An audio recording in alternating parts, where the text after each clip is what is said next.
오늘 우리가 이제 데살로니가 전서 1장 5절부터 10절까지의 말씀을 봤는데요. 데살로니가 교회는 생긴 지 3주 이상 된 그런 신생교회였습니다. 그러나 그 교회는 하나님께서 기뻐하시는 교회였고요. 바울도 디모데를 통해서 그 교회가 어떤 모습으로 나아가고 있는지 소식을 접하면서 하나님께 감사의 기도를 올려드렸습니다. 데살로니가 교회의 특징을 저번에 3가지로 살펴봤었는데요. 데살로니가 교회는 믿음의 행위가 있었습니다. 그리고 사랑의 수고가 있었습니다. 그리고 오직 예수님께만 소망을 두면서 믿음을 지키려고 했던 자들이었습니다. 바울은 데살로니가 교회를 통해서 하나님께서 기뻐하시는 교회가 어떤 교회인지 처음 부분에 말씀을 했는데요. 오늘은 본문을 통해서 하나님께서 기뻐하시는 성도란 어떤 성도인가에 대해서 크게 3가지로 나누어서 말씀을 드리고자 합니다. 첫 번째로는요, 하나님께서 기뻐하신 성도가 누구인가? 그는 하나님께서 택하여 성도로 삼으셨다는 것을 알고 감사하며 살아가는 사람이다라는 것을 먼저 말씀드리고자 합니다. 하나님은 저와 여러분을 선택해 주셨습니다.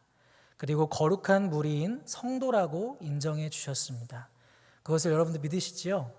네, 우리는 하나님의 자녀가 되었고 성도가 되었습니다. 오늘 본문 4절을 보면요, 너희를 택하심을 아노라 라고 말씀하고 있는데, 여기서 택하다라는 뜻은 헬라어로 에크로게입니다. 이것의 어는 에크레고인데, 에크는 뭐뭐 밖으로 라는 뜻이고 레고는 뽑다라는 뜻을 갖고 있습니다. 여기서 선택했다라는 것을 다시 해석을 하면 그저 아무렇게나 보고 뽑는다는 것이 아니라 많은 것들 가운데서 추리고 선별해서 뽑았다라는 뜻입니다. 만약 여러분이 대기업의 회장님이라고 한번 생각해 보시기 바랍니다. 그러면 여러분들이 직원을 뽑을 때 어떤 기준을 가지고 뽑으시겠습니까? 그 회사에 어떤 도움을 줄 수 있는지, 그분이 어떤 회사에서 어떤 일을 할 수 있는지, 한마디로 외모, 학벌, 스펙 등등의 기준으로 뽑지 않겠습니까? 그리고 무엇보다도 될 만한 사람을 뽑지 않으시겠습니까? 그래서 누구나 보기에 그 뽑힌 사람을 봤을 때 저 사람은 이 회사에 뽑힐 만했어. 저 사람을 뽑은 걸 보니까 우리 회장님은 보는 눈이 있으신 것 같아 라고 그렇게 생각하지 않겠습니까? 그런데요, 하나님께서 저와 여러분을 천에 하나 만에 하나 그렇게 만세 전부터 택정해 주셔서 우리를 그렇게 추려서 우리를 선택해 주셨다는 사실입니다. 우리를 택하여 뽑은 기준은 사람의 기준이 아니었습니다. 하나님께서는 많은 사람들 중에서 하나님의 말씀을 가장 잘 따르는 사람을 쭉 눈여겨 지켜보시다가 이 정도면 나의 자녀가 될 자격이 있구나 라고 해서 그렇게 뽑으시지 않았다는 것이죠. 로마서 5장 8절 말씀을 보면요, 우리가 아직 죄인 되었을 때에 그리스도께서 우리를 위하여 죽으심으로 하나님께서 우리에 대한 자기의 사랑을 확증하셨느니라 라고 말씀하고 있습니다. 하나님께서 많고 많은 사람들 중에서 저와 여러분을 성도로 불러주신 그 선택은요, 우리가 이 세상에 태어나기도 전에 만세 전에 이미 하나님의 예정하심과 영원한 계획 속에서 이루어졌다는 사실입니다. 하나님의 선택은 인간의 공로에서부터 출발하지 않습니다. 하나님의 헤아릴 수조차 없는 자비하심, 그리고 그 사랑에서부터 시작되는 것이죠. 하나님은 저와 여러분을 이 땅 가운데 태어나게 하셨습니다. 주일마다 또 하나님께 그렇게 예배할 수 있는 자리에 올 수 있도록 우리를 권고해 주셨습니다. 우리에게 말씀을 주셔서 늘 말씀 가운데 순종할 수 있고 그 말씀을 순종하여서 복을 누릴 수 있는 그런 삶도 우리에게 허락해 주셨습니다. 사랑하는 성도 여러분, 이것은 절대로 당연한 것이 아닙니다. 말 그대로 하나님의 은혜인 것이죠. 인간의 기준과 인간의 상식과 인간의 논리로는 절대로 납득이 되지 않는 하나님의 은혜로 추려서 그렇게 우리를 택하여 선별하셨다는 것, 그래서 우리를 자녀 삼으셨다는 사실을 꼭 기억하시기를 바랍니다. 우리는 한계가 있습니다. 순간순간 다가오는 여러 가지 죄악의 유혹도 있을 것이고요, 현실 가운데 넘어질 때가 우리는 있지 않겠습니까? 그러나 하나님의 참고 인내하심은 어떻습니까? 구약의 이스라엘 백성들을 한번 볼까요? 광야를 지날 때 틈만 나면 불평을 해댔습니다. 물론 출애굽 1세대는 광야에서 다 죽었지만은요, 하나님은 이스라엘 백성 자체를 멸절하지 않으셨습니다. 하나님은 인내하셨습니다. 아브라함과 맺은 그 언약 그대로 젖과 꿀이 흐르는 가나안 땅에 결국 그들을 들어가게 하셨습니다. 그리고 하나님은 오늘도 연약한 우리에게도 참으시고 우리의 생명을 연장시켜 주셔서 이 시간에도 하나님께 예배할 수 있는 그 자리로 초청해 주셨다는 사실입니다. 그렇습니다.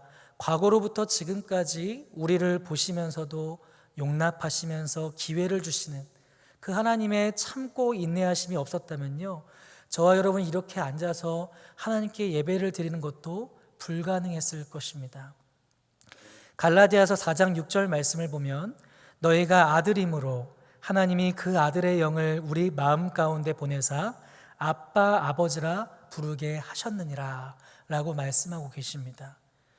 우리는 하나님 아버지를 아빠, 아버지, 주님 이렇게 한마디 부르는 것 같지만요, 그렇게 우리가 우리의 입술로 하나님의 이름을 아빠라고 부르기 전까지는요, 성부 하나님의 영원한 작정이 있으셔야 했습니다. 성자 예수님의 무한하신 사랑이 있으셔야 했습니다. 그리고 성령 하나님께서 오늘까지 우리의 마음을 붙들어 주셔서 우리가 오늘도 하나님께 은혜를 경험할 수 있도록 그렇게 도우셨기 때문에 우리가 아버지, 아빠 그렇게 하나님의 이름을 부를 수 있다는 사실입니다. 저와 여러분이 영원한 죄인에서 영원한 의인이 된 것, 하나님을 아빠, 아버지라고 부를 수 있게 된 것, 언제나 힘들 때마다 우리의 형편을 가장 잘 아시고 우리의 간구에 귀를 기울여 주시는 그 신실하신 하나님을 알게 된 것, 이 모든 것이 다 우리를 성도로 택하여 불러주신 하나님의 은혜라는 사실을 꼭 기억하시기를 바랍니다. 그렇습니다. 우리는 한없이 미련한 죄인들에게 하나님의 자녀로 살아갈 수 있는 것도 정말 감사한데요, 우리가 저 영원한 천국 소망을 품을 수 있도록 나를 택해 주시고 나를 자녀 삼아 주신 것 얼마나 감사한지 모르겠습니다. 그렇게 우리가 성도로 불러주신 기쁨과 감격으로 살아갈 때에 하나님께서 얼마나 기뻐하실까요? 저와 여러분 가운데 이 자녀로 삼아주신 것에 대한 기쁨, 이 기쁨이 다시 한번 회복될 수 있는 복된 이 시간이 되기를 간절히 원합니다.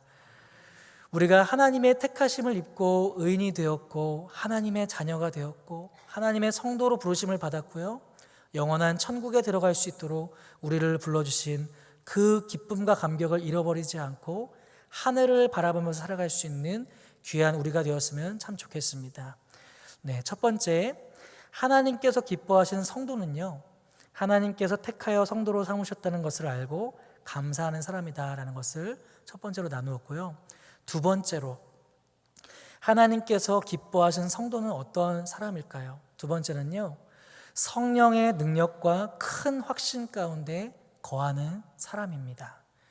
5절 6절 말씀을 제가 한번 읽어보겠습니다. 이는 우리 복음이 너희에게 말로만 이른 것이 아니라 또한 능력과 성령과 큰 확신으로 된 것임이라. 우리가 너희 가운데서 너희를 위하여 어떤 사람이 된 것은 너희가 아는 바와 같으니라. 또 너희는 많은 환난 가운데서 성령의 기쁨으로 말씀을 받아 우리와 주를 본받은 자가 되었으니 라고 말씀하고 있습니다. 사도 바울이 데살로니가 교회 성도들에게 했던 일은 무엇이었을까요? 그것은 하나님의 말씀, 복음을 전하는 것이었습니다. 바울은 굉장히 똑똑했습니다. 그래서 자신이 쌓아왔던 학문을 전할 수도 있었고요, 자신의 집안에 대해서, 자신의 직업에 대해서, 자신의 경험에 대해서 참으로 할 수 있는 말이 많은 사람이었습니다. 여러분 잘 알다시피 바울은 가말리엘의 수하였습니다. 그런데 바울이 전하기로 했던 것은요, 인간의 말, 자신의 경험의 말이 아니었습니다. 세상의 이론이 아니었습니다. 바울은요, 그들에게 오직 복음을 전했다는 사실입니다. 그 복음을 크게 두 가지로 전했다고 본문에서 말씀하고 있는데, 처음이 성령의 능력으로 전한 것이었고 두 번째가 큰 확신으로 전했다는 것을 말씀하고 있습니다. 먼저 바울은 성령의 능력으로 복음을 전했다고 말씀하고 있습니다. 사도 바울은 여러 방면에서 뛰어난 사람이지 않겠습니까? 그것을 알 수 있는 좋은 예가 바울의 두 번째 전도 여행에서 고린도 교회에 가기 전에 한 곳에 들려서 복음을 전하는데요. 그곳이 바로 그리스도의 수도인 아덴, 우리가 아테네라고 알고 있는 그리스의 수도였습니다. 근데 여기 보니까요, 사도행전 17장 18절 말씀을 보면 에피쿠로스와 스토아 철학자들과 논쟁했다라고 말씀하고 있습니다. 에피쿠로스는 쾌락주의입니다. 스토아는 금욕주의입니다. 이 극과 극의 학파들이 서로 만나서 논쟁을 벌이고 있습니다. 그 사이에 바울이 껴서 거기서 이렇게 마음껏 이렇게 논쟁을 펼치고 있던 것을 볼 수 있죠. 그렇게 보면요, 사도 바울은 이 지식과 이론에도 굉장히 다방면으로 탁월한 자였다라는 것을 우리는 알 수가 있습니다. 그런데 바울은요, 오히려 아덴에서의 그 스토아와 또 에피쿠로스 학파들과의 논쟁을 겪은 다음에 고린도로 넘어가서 한 가지 결단을 하게 됩니다. 그게 뭐냐면 오직 주 예수 그리스도의 십자가 외에는 전하지 않겠다라는 결심이었습니다. 그렇습니다. 전도는요, 자신의 생각과 경험을 전하는 일이 아닙니다. 도를 전하는 것입니다. 전도입니다. 즉 예수 그리스도의 복음을 전하는 것이 전도라는 것이죠. 그는 그것을 깨달았다는 것이었습니다. 제가 군대에 있을 때, 여러분 군대 얘기 별로 안 좋아하시는 분들 많이 계시죠, 그죠? 근데 군대 얘기를 잠깐 하자면 저한테 9개월 후임이 있었습니다. 근데 그 친구는 사회에 있을 때 합기도 사범이었습니다. 저한테는 9개월 후임인데 제가 까불지를 못했습니다. 근데 합기도를 너무 잘했기 때문에. 그래서 이제 막 벽을 타고 한 바퀴 돌고 막 이런 친구였습니다. 근데 그 친구가 좀 되게 착했어요. 착해서 정말 이 친구가 하나님, 이 친구가 좀 복음을 받아들였으면 좋겠습니다라는 마음으로 그 친구를 제가 9개월이나 그래도 좀 선배님이니까 그 친구를 데리고 나서 PX 아시죠? 그죠? 이렇게 매점 같은데 PX 가서 맛있는 이렇게 이렇게 뭐 이렇게 있죠? 냉동 그래서 사 먹이고 그 다음에 돈은 못 주고 이렇게 가끔씩 선물도 주고 그리고 그 당시에 이렇게 군대 안에 이제 큐티 모임 같은 게 있었는데 거기도 초청해서 말씀도 같이 나누고 그런 일들을 같이 나눴습니다. 처음에는 그 친구가 군 생활이 굉장히 힘드니까 저의 말을 잘 따라주고 같이 모임도 가고 예배도 빠지지 않고 그렇게 잘 했는데요. 나중에는 그 친구도 이제 짬이 차고 그 친구의 고민이 좀 해결해 가면서 슬슬 핑계를 대면서 교회를 빠지기 시작하는 거예요. 그래서 나중에는 교회를 이제 안 나가는 상황까지 되는 거예요. 참 안타까웠습니다. 그래서 그 친구가 경계근무 쓸 때도 교회에 대해서 참 많은 얘기들을 해주고 막 했는데요. 그런데 결론적으로는 그 친구가 이제 나중에는 교회를 나가지 않더라고요. 그래서 이거는 저의 전도의 실패담을 말씀드린 겁니다. 그래서 그때를 잠깐 생각을 해봤어요. 왜 내가 이렇게 더 이렇게 뭔가 했었으면 그 친구가 착한 그 친구가 좀 이렇게 잘 했으면 좋았을 텐데라는 생각이 들었는데요. 지금 생각해 보니까 좀 너무 이렇게 이론적으로만 이렇게 너무 이렇게 소개하지 않았나 이런 생각이 좀 들어졌습니다. 오늘 본문에서요, 바울은 오직 성령님을 의지하여서 성령님의 능력과 확신 가운데 데살로니가 교회 성도들에게 복음을 전했다라고 기록하고 있습니다. 자신의 힘을 다 빼고 모든 세상의 이론이나 철학으로 복음을 전하려고 했던 것이 아니라 철저하게 성령께서 이끌으시는 대로 그는 그거에 순종해서 데살로니가 교회 성도들에게 복음을 전했다라는 것을 우리가 본문을 통해서 알 수 있는 것이죠. 그리고 바울이 그렇게 그들에게 복음을 전했을 때 어떤 일이 벌어졌습니까? 비록 바울이 오랜 기간 그들을 떠나서 말씀을 그들에게 매주마다 먹이지 못했지만요, 그가 전한 그 순수한 복음 위에서 그들이 흔들리지 않고 하나님을 사랑하고 섬기는 데살로니가 교회가 그렇게 탄생하게 되었다는 것입니다. 그렇습니다. 사랑하는 성도 여러분, 저와 여러분도 우리의 말, 우리의 경험, 우리의 생각으로 그 일을 감당하는 것이 아니라 오직 성령님께 모든 걸 맡기고 성령님의 능력을 힘입어서 전도하고 성령님의 능력을 힘입어서 봉사하고 성령님의 능력을 힘입어서 주의 일을 감당해 나갈 수 있는 복된 저와 여러분이 되기를 간절히 원합니다. 자, 바울은요, 그들에게 성령의 능력으로 복음을 전했다고 말씀하고 있는데요. 또 바울은 어떻게 복음을 전했냐면요, 큰 확신으로 전했다라고 말씀하고 있습니다. 이 세상에 존재하는 확신을 크게 두 가지로 나누자면요, 진짜가 아닌데 진짜로 믿고 있는 확신이 있을 거고요, 진짜를 진짜로 믿고 있는 확신, 이렇게 크게 두 가지로 나눌 수 있을 것 같습니다. 예를 들어서 약장수들 아시죠? 약장수. 혹시 이 자리에 약국을 운영하시는 분은 오해하지 마시고요. 약장수, 다른 의미죠. 약장수는요, 어떻게 약을 팔아야 될까요? 그 스스로 아마 이 약이 별로 검증이 되지 않고 효력이 별로 없다는 걸 스스로 알 겁니다. 그런데 약장수는 어떻게 해요? 장사를 해야 되잖아요. 이윤을 남겨야 되잖아요. 그러면 이렇게 사도록 만들어야 되기 때문에 이런저런 말들을 많이 할 겁니다. 안 사고는 못 배기고 또 집에 가서 안 사면 후회하도록 만들어야 되기 때문에 진짜처럼 그렇게 정말로 효력이 있는 것처럼 그렇게 팔아야 되지 않겠습니까? 그래서 여러분 잘 이 멘트 아시죠? 이 약 한번 잡숴봐 하면서 이렇게 해야 되지 않겠습니까? 그래서 이제 확신 있는 소리를 내면서 그렇게 하면 사는 사람들이 간혹 있긴 있습니다. 그런데요, 그 물건이 아무리 많이 팔린다고 해도 사간 사람들은 절대로 도움이 되지 못합니다. 왜 그렇습니까? 그 물품이 진짜가 아니기 때문에 그렇습니다. 그런데 바울은요, 진짜를 전했다는 것입니다. 예수 그리스도를 전하는 바울 그 자신이 그 복음 가운데 그 자신이 변했습니다. 자신이 예수님을 만나서 그렇게 변화된 자신이 그렇게 진짜에 대해서 이야기했다는 것이죠. 그렇기 때문에 그렇게 복음을 전했을 때 데살로니가 교회 성도들이 변하는 역사가 일어나기 시작했습니다. 심지어 그들은 바울이 지금 떠나고 없는 상황에서도 믿음의 뿌리를 잘 내려서 하나님과 사람들에게 칭찬을 듣고 있었습니다.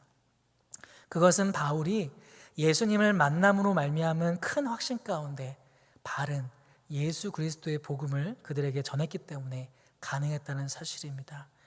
고린도 후서 13장 5절 상반절 말씀에 보면요, 너희는 믿음 안에 있는가 너희 자신을 시험하고 너희 자신을 확증하라 라고 말씀하고 있습니다. 사실요, 바울 자신이야말로 확신이 필요했습니다. 왜냐하면 바울은 원래 복음에서부터 가장 멀리 떨어져 있는 사람 중에 한 명이었기 때문에 그렇습니다. 바울은 스데반을 돌로 쳐 죽이는 자리에 있었습니다. 예수님을 만나기 바로 전까지만 해도 어떻게 했습니까? 다마스커스에 예수쟁이들이 많다는 소식을 듣고 연락에 아주 열심히 해서 가서 그 자들을 이렇게 공회에 넘기려고 그렇게 혈안이 되어서 달려가지 않았습니까? 그래서 처음에 사람들은 바울을 의심했습니다. 세상 사람 다 변해도 저 바울만큼은 털끝만큼도 변하지 않을 줄 알았는데, 근데 그가 복음을 들은 사람들은 그래서 헷갈렸을 것입니다. 그런데 바울이 예수님을 만나고 난 후에는, 진짜 복음을 경험하고 난 후에는요, 그의 목소리에는 힘이 있었습니다. 성령님의 능력을 힘입어 큰 확신 가운데 복음을 전했습니다. 사랑 성도들은 그가 전하는 확신과 성령 가운데 전하는 복음의 말씀을 듣고 변화되기 시작했습니다. 사랑하는 성도 여러분, 저와 여러분도 우리의 경험과 노력과 이성적인 판단을 의지하는 것이 아니라 오직 성령님을 의지하는 저와 여러분이 되었으면 좋겠습니다. 오직 우리는 예수님을 더 의지했으면 좋겠습니다. 그리하여서 성령의 능력과 예수 그리스도로 말미암는 큰 확신 가운데 거하여서 하나님께서 기뻐하시는 성도의 모습으로 나아갈 수 있는 저와 여러분이 되기를 간절히 원합니다. 마지막 세 번째를 보도록 하겠습니다. 세 번째로 하나님께서 기뻐하시는 성도는요, 고난 가운데서도 주님을 붙잡는 사람이라는 것을 이 시간 말씀드리고 싶습니다. 계속적으로 6절 말씀을 보면요, 또 너희는 많은 환난 가운데서 성령의 기쁨으로 말씀을 받아 우리와 주를 본받은 자가 되었으니 라고 말씀하고 있습니다. 성경을 보면 신앙의 많은 선조들의 삶 속에서 보면요, 고난 가운데 하나님을 붙든 사람들이 많이 등장합니다. 그 가운데 하나님의 마음에 합한 사람이었던 다윗을 보면요, 그의 고백을 통해서 다윗의 삶은 온통 눈물과 고통과 비탄이 섞여 있다는 것을 우리가 보게 되지 않습니까? 그가 시편에서 이렇게 고백합니다. 하나님 언제까지입니까? 하나님 제 뼈가 녹을 것 같습니다. 나를 치려고 일어서는 자들이 어찌 이렇게도 많습니까? 의로우신 나의 하나님, 내가 부르짖을 때에 응답하여 주십시오. 내가 곤궁에 빠졌을 때에 나를 막다른 길목에서 벗어나게 해 주십시오. 나에게 은혜를 베푸시고 나의 기도를 들어주십시오. 내 마음은 걷잡을 수 없이 떨립니다. 주님께서는 언제까지 지체하시렵니까? 그렇게 다윗을 보면요, 고백하고 있습니다. 이 외에도 너무나도 자주 지속적으로 다윗은 고통에 시달렸던 것을 보게 됩니다. 사랑하는 성도 여러분, 예수님을 믿으면 복을 받습니다. 그런데요, 예수님을 믿는 순간 모든 고난은 사라진다? 이것은 거짓말입니다. 예수님은 분명히 이렇게 말씀하셨습니다. 나를 따라오려거든 자기를 부인하고 자기의 십자가를 진 채로 나를 쫓아오라고 말씀하셨습니다. 고린도전서 10장 13절의 말씀에도 보면요, 주님은 우리에게 감당할 시험을 허락하신다고 그랬지 시험을 아예 없애주신다고 말씀하시지 않았습니다. 하나님은 저와 여러분이 더 행복하게 신앙생활하는 걸 바라고 계시지 않겠습니까? 그러나 때로는요, 하나님의 우리를 다루어 가시는 방법이 나의 생각과 전혀 다를 때가 있지 않겠습니까? 사도 바울도 보면요, 열심히 사역을 했지만요, 그는 육체의 가시를 갖고 있었습니다. 그래서 하나님께 온 전심으로 육체의 가시를 좀 없애달라고 3번이나 간구했습니다. 그런데 하나님의 답은 뭐였습니까? 내 은혜가 내게 족하다. 이는 내 능력이 약한 데서 온전하여짐이라 라고 말씀하셨습니다. 그렇습니다. 좋은 약은 입에 쓸 때가 많이 있지 않겠습니까? 우리는 하나님께서 주신 고난의 코스를 지나는 순간들이 우리를 훈련시키기 위한 도구가 되고 또 우리 신앙의 성숙에 도움이 되는 것을 성경을 통해서 우리는 확인할 수 있겠지만요, 때로는 그 어려움, 그 고난이 직접적으로 우리의 삶의 현실에서 눈앞에서 펼쳐질 때 우리는 참 부담스럽게 느껴지지 않겠습니까? 차라리 그냥 고난을 받지 않고 그런 경험을 안 하고 살았으면 좋겠다라는 생각이 들지는 않으십니까? 신앙의 선배인 다윗과 바울의 생애를 보면요, 우리가 볼 수 있는 것이 있습니다. 그것은요, 그들이 약한 만큼 강해졌다는 사실입니다. 그들이 작아진 만큼 하나님께서는 그들을 크게 사용하셨다는 것을 볼 수가 있습니다. 그것을 어디서 가장 명확하게 알 수 있냐면 그들이 고난 가운데 있었을 때였습니다. 지금 당면한 어려움이 내가 해결할 수 없는 그런 범위를 벗어나는 범위일 때 그 사람은 간절하게 하나님 한 분만을 의지하게 될 것입니다. 요나는 물고기 뱃속에서 간절하게 하나님을 찾았습니다. 여호수아는 갑자기 모세가 죽어서 갑자기 리더로 해야 됐을 때 그때 하나님께 간절히 기도했습니다. 성경에 나오는 신앙의 선배들은 고난 중에 있었던 때가 있었습니다. 사랑하는 성도 여러분, 고난은 참으로 피하고 싶은 항목인 것이 사실입니다. 자주 겪고 싶지 않은 부분입니다. 그러나 우리가 반드시 염두해야 될 것은요, 하나님께서 우리를 완성시켜 나가는 코스에는 적든 크든 고난이 포함되어 있다는 사실입니다. 누구에게나 십자가는 있습니다. 주님은 그 십자가를 벗어던지고 예수님을 따르라고 하시지 않았습니다. 그 십자가를 진 채로 지고 나를 따라오라고 말씀하셨습니다. 오늘 본문의 6절 말씀을 제가 한 번 더 읽어보겠습니다. 또 너희는 많은 환난 가운데서 성령의 기쁨으로 말씀을 받아 우리와 주를 본받은 자가 되었으니. 아멘. 찬송가 455장을 보면 이런 가사가 있더라고요. 주님의 마음을 본받는 자, 그 마음에 평강이 찾아옴은 험악한 세상을 이길 힘이 하늘로부터 임함이로다. 주 모습 내 눈에 안 보이며 그 음성 내 귀에 안 들려도 내 영혼 날마다 주를 만나 신령한 말씀 늘 배우도다. 가는 길 거칠고 험하여도 내 마음에 불평이 없어짐은 십자가 고난을 이겨내신 주님의 마음 본받음이라. 주 예수 세상에 다시 오실 그날엔 무성도 변화하여 주님의 빛나는 그 형상을 다 함께 보며 주 찬양하리. 주님의 마음 본받아 살면서 그 거룩하신 나도 이루리. 사랑하는 성도 여러분, 여러분 가운데 많은 환난 중에 거하는 분이 혹시 계시지 않습니까? 어느샌가 입가에 웃음기가 사라지고 하나님에 대한 열정과 기쁨이 흐려지고 입술에 찬송이 사라진 분이 혹시 계시지는 않습니까? 야고보서 5장 13절 말씀에 너희 중에 고난당하는 자가 있느냐 그는 기도할 것이요 즐거워하는 자가 있느냐 그는 찬송할지니라 라고 말씀하셨습니다. 사랑하는 성도 여러분, 주님은 우리의 고난을 홀로 두지 않으십니다. 마태복음 28장 20절 후반부에 보면요, 예수님께서는 하늘로 올라가시면서 이 땅에 남겨진 제자들에게 말씀하셨습니다. 볼지어다 내가 세상 끝날까지 너희와 항상 함께 있으리라, 그렇게 말씀하셨습니다. 고난 가운데서 가장 중요한 것은 주님을 붙드는 것입니다. 그리고 말씀을 붙들고 찬송을 부르면서 하늘을 바라보는 것입니다. 오늘도 주님은 우리를 홀로 두지 않으십니다. 함께 하십니다. 주님을 의지하며 나아갈 수 있는 저와 여러분이 되기를 간절히 원합니다. 이제 마지막 7절 말씀을 제가 읽고 말씀을 맺도록 하겠는데요. 그러므로 너희가 마게도냐와 아가야에 있는 모든 믿는 자의 본이 되었느니라 라고 말씀합니다. 데살로니가 교회 성도들은 주님을 영접한 지 얼마 되지 않은 자들이었습니다. 그러나 그 교회는 힘이 있었습니다. 심지어 교회를 넘어서 교회 주변 지역까지 점점 선한 영향력을 미치는 건강한 공동체로 성장해 나갔습니다. 주변의 모든 믿는 자의 본이 되도록 하나님은 그들을 사용하셨습니다.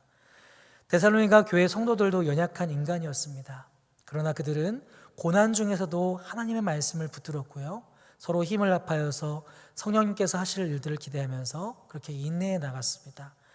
오늘 하나님께서 기뻐하신 성도는 어떤 자들인가에 대해서 말씀을 나누었는데요, 하나님께서 기뻐하신 성도는 첫 번째로 하나님께서 성도로 택하셨다는 것을 알고 감사하는 사람, 그리고 두 번째로 오직 성령님의 능력과 예수 그리스도로 말미암는 큰 확신을 갖고 살아가는 사람, 세 번째로 수많은 환난과 고난 가운데서도 주님을 붙잡는 사람, 이 세 가지를 나누었습니다. 제가 좋아하는 말 중에, 성경에 나오는 말은 아닌데요, 제가 좋아하는 말 중에 이런 말이 있습니다. 고난에는 유통기한이 있다라는 말이 있는데, 성경에 나오는 말은 아닙니다. 근데 제가 참 좋아하는 말입니다. 고난에는 유통기한이 있다. 우리가 지금 겪는 어려움들이 있지만 그것은요, 반드시 끝이 있을 것입니다. 그리고 주님은 언제나 그때그때 우리가 이길 수 있는 힘과 용기와 지혜를 허락해 주실 것입니다. 감당할 수 있도록 우리에게 늘 도와주실 것입니다. 결국에는 데살로니가 교회 성도들처럼 신앙적으로 하나님과 사람들에게 칭찬을 듣고 또 주변에 좋은 본이 될 수 있는 성숙한 사람들로 우리를 세워주실 것을 믿습니다. 그 하나님 믿고 나아갈 수 있는 복된 저와 여러분이 되기를 간절히 축복합니다.